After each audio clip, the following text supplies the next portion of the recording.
Salama daholo tompoko, tain'ny tompo Jesosy isika rehetrarehetra.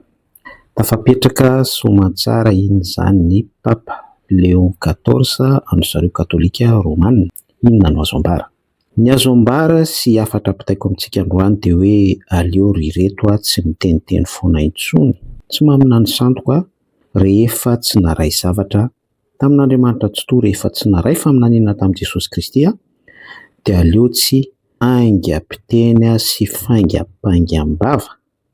Honoina tena indray tahaka ny menarana mora tahaka ny voromalala averiko ihany hoe aleo mangina tsy miteny rehefa tsy naray zavatra tamin'i Jesosy Kristy fa tsy be calcul manao kajikajy hoe fito mahavalo hoe oiaoy na ihany koa hoe mangalatra faminaniana olona hafa ry Saint Malachia na ry Nostradamus.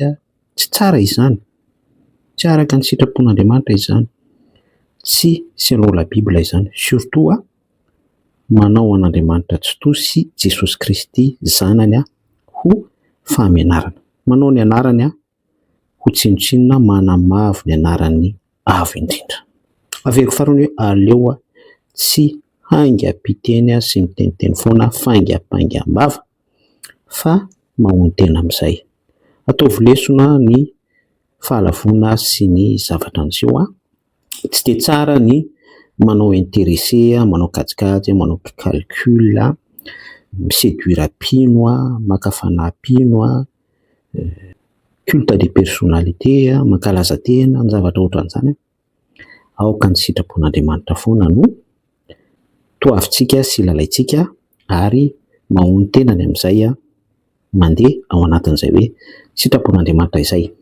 Ny message faharoa farany izay tena important be ihany koa ho antsika rehetra izay mpiangona ao amin'ireny milaza ny tena no apôstôly, mpaminany na bishop na cohen na tsy fantatro tsaiko, ireny le naminany ohatra hoe tamin'ilay papa farany teo ireny dia diso ny faminaniana.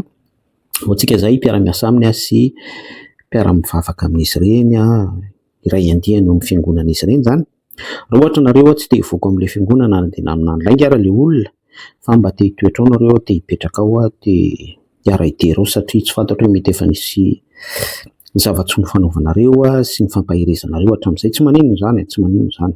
Solavo indrindra, sokenda hitsako fa ny zavatra message tena important apitaiko amintsika dia hoe aoka ry reto izay le hoe mandrobo.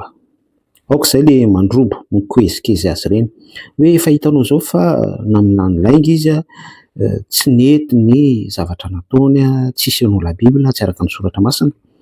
Dia ianao ihany koa mbola mandrobo azy ireny, mandokandoka azy ireny, manao avoka miaro azy ireny, nefa lainga ny nataony, naminany lainga izy.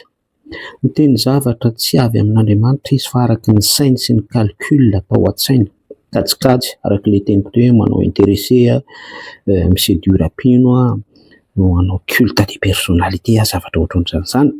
Aleo ry reto tsy mandrobo, aleo tsy mandrobo, tsy mety izany, tsy araka ny sitrapon'Andriamanitra izany. Satria de plus en plus ianareo mandrobo anazy ireny, mandokandoka azy ireny, mampirisika azy ireny amin'izay fahalavony izay, amin'izay hoe efa naminany lainga izy nefa tsy nety, dia nareo indray koa mbola mandrobo anazy amin'ireny. Tsy manao ihany fa ny mankasitraka ihany koa. Tsy idirana any amin'ny fanjakan'ny lanitra izany, tsy idirana any amin'ny fanjakan'ny lanitra izany. Izay afatra anakongeza be izay mba apitaiko amintsika dia samita in'Andriamanitra miraso antsika rehetra.